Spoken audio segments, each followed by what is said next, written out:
I think the Iverson one was pretty cool. He was my favorite player growing up, so I remember George being like, "All right, I'm gonna do a new etch.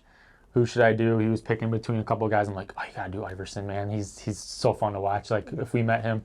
So I did a drawing too, and I remember we got in the locker room and met Iverson, and I showed him my drawing. George showed him his etch, but I mean, he was blown away. I remember, showing him the drawing, which I did it. I was still in high school, and he's just like, he walked away. He's like, "No way you did that." So that was cool. And then Well, and he was an artist. He likes to. and he was an artist. So it's cool to see how many of these athletes, even we mentioned Jim Brown, him and his wife came by our store here in Lakewood, last year. I'm sure everyone asked him about football and everybody asked him about, the same stuff. He loved telling us about how he loved to doodle and draw and all that. So it's cool because it has a different take to some of these guys and stuff like that. So that was cool. But meeting Iverson, and then from the Iverson meeting, we ended up meeting this guy, Charlie Mack, who had seen George on 2020. Yeah. And he was like, "Hey, didn't you want to meet Will?" And George is like, Will who?" He's like, "Will Smith." And George's like, "Oh, yeah." He's like, "All right, hold on."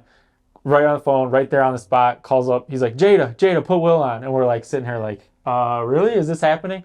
So he's like, "Next time you guys come out to LA, hit us up." And so we ended up going out there a couple months later, hung out on the set of Men in Black 2 in Will's trailer for about 2 hours. He comes in full Men in Black, outfit. Wow. And we're just like, okay, this is cool. Because we were, obviously huge Fresh Prince fans and Will Smith fans. So those are probably my favorite ones, yeah. But we've been really blessed and fortunate, and it's cool we have the little kind of wall of fame in the store, and just, people come in and they're like, "Oh my gosh, who's that? Oh, who's that?" From Ali to Joe Namath to Cal Ripken and stuff. It's pretty cool.